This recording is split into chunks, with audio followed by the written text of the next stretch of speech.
अस्सलाम वालेकुम वरहमतुल्लाह।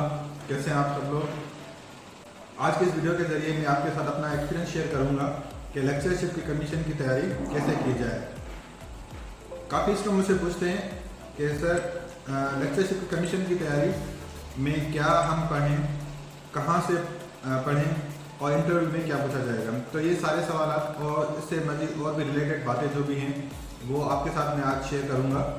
तो अगर आपको ये वीडियो पसंद आए तो लाइक करिएगा और अपने दोस्तों में शेयर करिएगा और मेरे चैनल को सब्सक्राइब भी ज़रूर करिएगा। तो चलते हैं वीडियो की जानिब।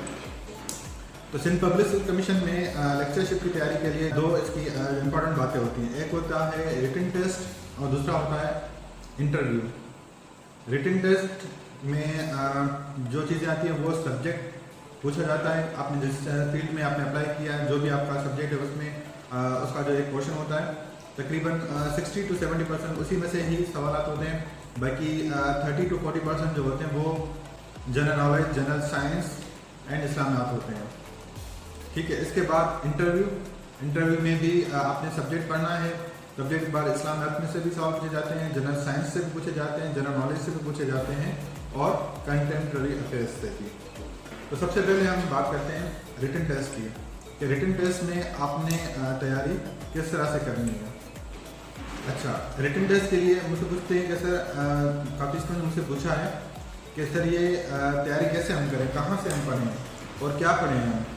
तो इसका एक बेस्ट फार्मूला मैं आपको बताऊंगा कि आपने ग्रेजुएशन जब किया था यूनिवर्सिटी से, तो उस ग्रेजुएशन के दौरान लेट्स सपोज आपने किसी भी सब्जेक्ट में आपने किया है, आपने माइक्रोबायोलॉजी में किया है, बायोटेक्नोलॉजी में किया है, इंग्लिश में किया है, पॉलिटिकल साइंस में किया है, आईआर में किया, जो भी आपकी फील्ड है जिसमें भी आपने ग्रेजुएशन किया है, 4 साल का प्रोग्राम आपने यूनिवर्सिटी में किया है, तो उसमें फर्स्ट ईयर से लेके फाइनल ईयर तक मेजर कोर्सेज पढ़े होंगे।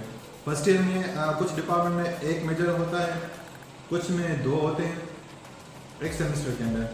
तो लेट्स सपोज अगर आपका फर्स्ट ईयर में मेजर जो सब्जेक्ट है वो एक है और सेकंड सेमेस्टर में भी एक है, थर्ड सेमेस्टर में भी एक है, क्योंकि अगर आपका फर्स्ट सेमेस्टर में एक है तो शुरू के 4 सेमेस्टर यही चलता है कि 2 साल तक आपका एक सेमेस्टर में एक मेजर सब्जेक्ट होता है, बाकी कंपलसरी और माइनर होते हैं।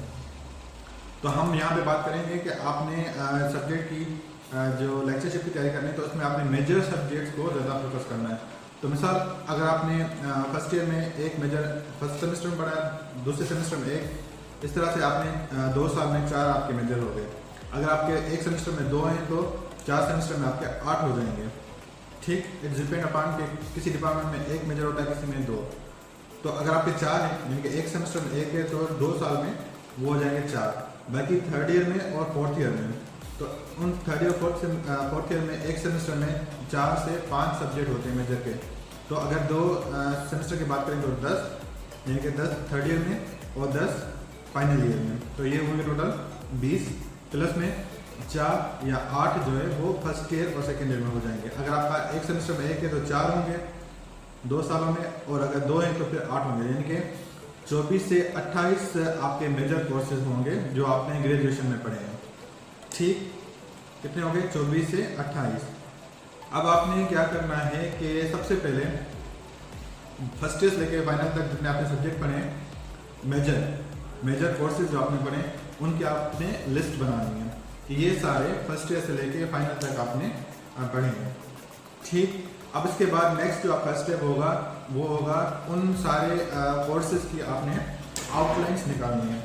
लेट्स सपोज आपने फर्स्ट ईयर में जो कोर्स पढ़े हैं वो भी आपको जब कोर्स स्टार्ट हुआ होगा तो आपको आपके टीचर ने उसके लिए आउटलाइंस दी होंगी कि ये हमने इस सेमेस्टर में पढ़ना है। इसी तरह से सेकेंड ईयर में भी हुआ होगा, थर्ड ईयर में भी और फाइनल ईयर में भी। तो फर्स्ट ईयर से फाइनल तक जितने भी आपके कोर्सेज थे आपने पहले लिस्ट बना ली। लिस्ट बनाने के बाद उनकी आपने कोर्स आउटलाइंस निकाल ली। ठीक है, थर्ड स्टेप आपका जो होगा वो आपने करना है कि फर्स्ट ईयर से लेकर फाइनल तक, यानी कि अगर आप रेगुलर स्टूडेंट रहे हैं, रेगुलर क्लासेस अटेंड किए हैं और रेगुलर बेसिस पे आपने पढ़ाई की है, तो सारे आपके पास उनके नोट्स होंगे, आउटलाइंस होंगी कि आपको टीचर ने उनके नोट्स दिए होंगे या क्लास अटेंड की है आपने तो शाम को आपने घर में बैठ के उनकी डिटेल्स या उनके नोट्स है ना आपने खुद बनाए होंगे। तो अगर आपने जो पढ़ने वाले यूनिवर्सिटी में बच्चे होते हैं वो हर रोज़ डेली बेसिस पे जो भी आपकी क्लासेस हुई हैं एटलीस्ट मेजर की, उनके उनके अपने नोट्स एक साथ बनाने होते हैं डेली के बेसिस पे। अगर डेली बेसिस पे नहीं बना सकते तो कोई इशू नहीं, 2 दिन के बाद 3 दिन के बाद, नहीं तो लेट में लेट भी वीकेंड पर पूरे वीक के अंदर जितने भी आपकी क्लासेस हुई हैं उनके नोट्स बना के उनको फेयर कर देना कि हमने इस वीक में ये पढ़ा है, और उनके अपने कॉन्सेप्ट वहीं पर क्लियर कर देने, कोई चीज़ छोड़नी नहीं है। इस तरह से जब आपका फाइनल एग्जाम होता है तो उसमें आपको आसानी रहती है, क्योंकि वो आपके सारे कॉन्सेप्ट जो होते हैं वो क्लियर होते हैं। अब आपने उसी तरह से नोट्स बना लिए, तो वो सारे नोट्स आपने निकाल के रखने सामने कि ये आपने फर्स्ट स्टेज में पढ़ा था, ये आपके आउटलाइन, पहले तो आपने लिस्ट बनाई, फिर उनके आउटलाइंस निकाली, और फिर आपने उनके नोट्स निकाले कि ये आपने फर्स्ट ईयर में पढ़ा, ये आपने सेकेंड ईयर में पढ़ा, ये थर्ड ईयर में और ये फाइनल ईयर में। ठीक है, वो आपके पास सारे नोट्स आ गए। वो नोट्स आपने ही बनाए हैं, आपके ही पढ़े हुए हैं, तो वो आपको जस्ट 1 या 2 बार रिवाइज करने से वो सारी बातें इजीली रिवाइज हो जाएंगी और समझ आ जाएंगी, आप उनको आराम से थोड़े ही टाइम में कवर कर लेंगे। तो उन सारे 24 से 28 आपके जो कोर्सेज हैं जो आपने निकाले हैं, तो उनको पढ़ने के लिए, रिवाइज करने के लिए आपको मैक्सिमम 1 मंथ ज़्यादा होता है, काफ़ी होता है, उसमें आप आराम से इन सारी चीज़ों को कवर कर लेंगे और पढ़ लेंगे। लेकिन क्योंकि काफ़ी स्टूडेंट ऐसे होते हैं जो कि यूनिवर्सिटी में सिर्फ क्लास अटेंड तो करते हैं, आते भी डेली हैं, लेकिन वो शाम को बैठ के उनकी जो डिटेल्स हैं या उन जो चीज़ें समझ नहीं आई उनको शाम को बैठ के कवर नहीं करते, डेली पे भी नहीं करते, वीकेंड पर भी नहीं करते, मंथली भी नहीं करते। लेकिन जब एग्ज़ाम आते हैं तो फिर जाके उनको पढ़ते हैं, भागदौड़ लग जाते हैं कि भाई क्या हो गया, क्या करें, क्या पढ़ा क्या नहीं पढ़ा, फिर वो बैठ के पढ़ेंगे कौन सी चीज़ हमने पढ़ी थी, कौन सी नहीं पढ़ी थी। तो फिर वो ऐसे जो बच्चे हैं उनके लिए थोड़ी मुश्किलात उनको जो ना वो उनका सामना करना पड़ता है। तो क्या करना होगा आपको कि वो बच्चे जिन्होंने नोट्स तो बना लिए, सारी चीज़ उनके पास हैं, वो जस्ट उनको एक रिवाइज करेंगे। रिवाइज करने के बाद उनको अगर लगेगा कि अगर आपको लगता है कि आपने नोट्स भी बना लिए, सब कुछ है, लेकिन फिर भी थोड़ी बहुत चीज़ें हैं जो आपको रहती हैं, जो आप नहीं पढ़ी या कुछ नोट्स की वजह से इधर उधर हो गए, तो वो आपको एक आधी बुक में वो कंप्लीट हो जाएगा, आप उसको कवर कर सकते हैं। या तो इंटरनेट का भी आप सहारा ले सकते हैं, उसमें से आपकी चीज़ें काफ़ी क्लियर हो जाएंगी, या ई-बुक से भी आप उनको कवर कर सकते हैं। तो वो कैंडिडेट्स जिन्होंने नोट्स नहीं बनाए या जिन्होंने कुछ काफ़ी जो स्टूडेंट वो क्या करते हैं कि फर्स्ट ईयर से फाइनल तक जो भी उनके पास चीज़ें आती हैं, नोट्स आते हैं या आउटलाइंस आती हैं, जो भी उनके पास मटेरियल आता है, तो वो फाइनल के बाद उसको एक साइड पे डंप कर देते हैं या फिर उसको डिस्कार्ड कर देते हैं, क्योंकि बस डिग्री हो गया, अब किस काम की चीज़ें। लेकिन जिन लोगों ने वो मेहनत से सारी चीज़ें अपने हाथ से बनाई होंगी, पढ़ के बनाई होंगी, तो वो उनको संभाल कर रखते हैं, और फिर जब आगे चल के कभी भी किसी टेस्ट में उनको अपीयर होना होता है तो फिर उन्हीं नोट्स को, उन्हीं चीज़ों को दोबारा खोल के देखते हैं, तो आराम से थोड़े टाइम में वो चीज़ें खोल जाती हैं। ठीक, अब आप ये बात के ऐसे कैंडिडेट्स जिनके पास ये मटेरियल अवेलेबल नहीं, नोट्स अवेलेबल नहीं है, तो फिर वो क्या करें, उनके लिए भी एक और फार्मूला है जिसमें थोड़ा टाइम ज़्यादा लगेगा लेकिन कवर हो जाएगा, कोई मसला बड़ी बात नहीं, कोई टेंशन की बात नहीं है, सिर्फ उसमें टाइम ज़्यादा चाहिए होगा। क्योंकि अगर आपकी एक चीज़ बनी हुई है हाथ से तो आप उसको थोड़े टाइम में कवर कर लेंगे, लेकिन अगर आप उसको पूरा जीरो से स्टार्ट करें तो उसके लिए आपको ज़्यादा टाइम चाहिएगा। लेकिन अब करना क्या होगा उसके लिए कि आपने लिस्ट तो वही बनानी होगी कि कौन से कोर्सेज हैं, आउटलाइन पे आपको वही निकालनी होगी कि कौन कौन सी इनकी डिटेल्स हैं सब्जेक्ट्स की। फिर उसके बाद आपने देखना होगा कि ये सारे जितने भी लेक्चर्स हैं, जितने भी टॉपिक्स हैं, जितने भी कोर्सेज हैं, ये आपको कौन कौन से बुक से मिलेंगे। ठीक है, वो आपने सर्च करेंगे, क्योंकि हर कोर्स की लिमिटेड एक बुक्स होती हैं, वो आपने रखनी होती है अपने पास निकाल के। अगर हम बात करते हैं साइंस के सब्जेक्ट्स की, जैसे एग्जांपल ले लेते हैं माइक्रोबायोलॉजी की या बॉटनी की या बायोटेक्नोलॉजी की, तो इसमें ऐसा होता है कि एक से ज़्यादा कोर्सेज आपके एक बुक्स में से कवर हो जाती हैं। किसी में 3, किसी में 4 कोर्सेज आपके एक बुक में कवर हो जाते हैं। तो अगर हम 24 की बात करते हैं तो ज़्यादा से ज़्यादा आपको 5 से 6 बुक्स में वो सारी चीज़ें कवर हो सकती हैं। अगर वो कंप्लीट एक बुक है, टेक्स्ट बुक है, इंटरनेशनल जो बड़ी बुक्स आती हैं। लेकिन कुछ ऐसी बुक्स तो होती हैं जिसमें सिर्फ एक आपका कोर्स कंप्लीट होता है, बाकी कोर्स के लिए आपको अलग से बुक्स चाहिए होती हैं। कुछ अगर हम आर्ट्स की बात करते हैं तो वहाँ पर भी उन सब्जेक्ट्स में भी ये होता है कि कुछ बड़ी बुक्स होती हैं इंटरनेशनल जिसमें ज़्यादा कोर्सेज होते हैं कंप्लीट, लेकिन उनमें भी ये होता है कि एक कोर्स की एक से ज़्यादा बुक्स भी इस्तेमाल की जाती हैं। तो इससे अगर हम कंपेयर करें इस बात को कि 24 अगर आपके कोर्सेज हैं या 28 आपके कोर्सेज हैं, तो हिसाब लगाएं कितने आपको बुक्स चाहिए। तो इसका अंदाज़ा ये लगा सकते हैं आप इसी तरह से कि आपके पास कोई नोट्स है, कोई चीज़ ये इसकी डिटेल जो ना वो नहीं है, तो आप इन बुक से कर सकते हो। अब इसकी एक और शॉर्ट में आपको बता दूँ शॉर्टकट कि आपने लिस्ट बना दी ना, तो उस लिस्ट में अगर आप उनको कंपेयर करेंगे, उनको सॉर्ट आउट करेंगे या फिल्टर आउट करेंगे, तो बहुत से ऐसी टॉपिक्स आएंगे आपके सामने जो कि रिपीट हो रही होंगी। तो वो सारी टॉपिक्स जो रिपीट हो रही हैं उनको आप हाईलाइट कर दें कि ये सारी टॉपिक्स वो हैं जो रिपीट हो रही हैं, तो उनको बार बार आपने दोबारा जो बुक्स के अंदर अलग से उनके लिए जो ना बुक अरेंज नहीं करें। तो एक बुक के अंदर वो आपके 3-4 टॉपिक्स ऐसी ज़रूर होंगी जो कवर हो जाएंगे। तो वो पहले आपको पूरा वर्कआउट करना है कि आपको कौन सी टॉपिक्स के लिए कौन कौन सी बुक्स चाहिए, 1 चाहिए, 2 चाहिए, 3 चाहिए, 4, 5, तो जो भी आपने वो लिस्ट के हिसाब से वो कंप्लीट कर देना है। क्लियर? अब आपके पास मवाद सारा आ गया उन बच्चों के लिए भी जिन्होंने अपना नोट्स या अपना मटेरियल जो था ग्रेजुएशन के दौरान संभाल के रखा, और उन कैंडिडेट्स के लिए भी जिनके पास वो मटेरियल नहीं था लेकिन बुक्स उन्होंने अरेंज कर दी कि आप 3 बुक्स में से, 4 बुक्स में से, 5 में से या 10-12 जो भी आपको बुक्स चाहिए वो आपके पास अवेलेबल हो गई। हो सकता है एक आधी बुक या एक आधा का टॉपिक हो जो आपको बुक्स में से ना मिले, तो आप वो इंटरनेट से या किसी और रिसोर्स से अरेंज कर सकते हैं। ठीक, अब आती है बात कि क्या सिर्फ सब्जेक्ट में से ही पूछा जाएगा। अगर रिटन टेस्ट की बात करते हैं तो क्या सिर्फ सब्जेक्ट ही पूछा जाएगा या सिर्फ सब्जेक्ट में से ही सवाल आएंगे? नहीं, ऐसा नहीं होता। सिर्फ सब्जेक्ट में से ही सवाल नहीं पूछे जाते। सब्जेक्ट का जो पोर्शन होता है उसमें 60 to 70% जो सवाल आते हैं वो सब्जेक्ट में से आते हैं। ठीक है, अगर जो भी आपकी फील्ड है, जो भी आपका सब्जेक्ट हो, चाहे इंग्लिश हो, चाहे बॉटनी हो, चाहे पॉलिटिकल साइंस हो, चाहे इस्लाम हो, जो भी हो, उसमें से 60 to 70% क्वेश्चन आते हैं। इसके बाद बाकी रिमेनिंग 30 to 40% जो होती है वो जनरल नॉलेज होती है, जनरल साइंस होती है और इस्लामियात होती है। ठीक है, तो इसका भी आपने एक सेटअप रखना है कि आपने सिर्फ सब्जेक्ट नहीं बाकी कोई 30 to 40% बाकी चीज़ें भी हैं, तो उनको कवर करने के लिए भी आपने तैयारी करनी है। अब उसकी तैयारी के लिए भी आपको जो कुछ जनरल बुक्स आती हैं जनरल नॉलेज की, उसमें जनरल नॉलेज हो जाती है, इस्लामियात भी कवर हो जाता है आपका, और जनरल साइंस भी हो जाती है। अब इसमें आपके जो सब्जेक्ट हैं वो आपको थोड़ी सपोर्ट करते हैं। कैसे सपोर्ट करते हैं? मिसाल अगर हम मेडिकल से रिलेटेड जितने डिपार्टमेंट्स हैं, साइंस से रिलेटेड, बॉटनी हो गया, जूलॉजी हो गया, बायोटेक्नोलॉजी हो गया, तो ये सारे सब्जेक्ट वो हैं जो कि आपको जनरल साइंस में सपोर्ट करते हैं। आर्ट्स के सब्जेक्ट हैं जैसे पॉलिटिकल साइंस हो गया, IR हो गया, पाकिस्तान स्टडी हो गया, तो वो आपको सपोर्ट करेंगे जनरल नॉलेज में। ठीक, और इसी तरह से जो इस्लामियात के कैंडिडेट्स हैं या इस्लामिक कल्चर के हैं, तो उनको एक थोड़ी सपोर्ट हो जाती है इस्लामियात की, कि इस्लामियात में से भी जो अलग से सवाल आते हैं वो भी आपके यहाँ से कवर हो जाते हैं। ठीक, ये तो हो गया रिटन टेस्ट का। अब आती है बात कि इंटरव्यू की तैयारी कैसे की जाए।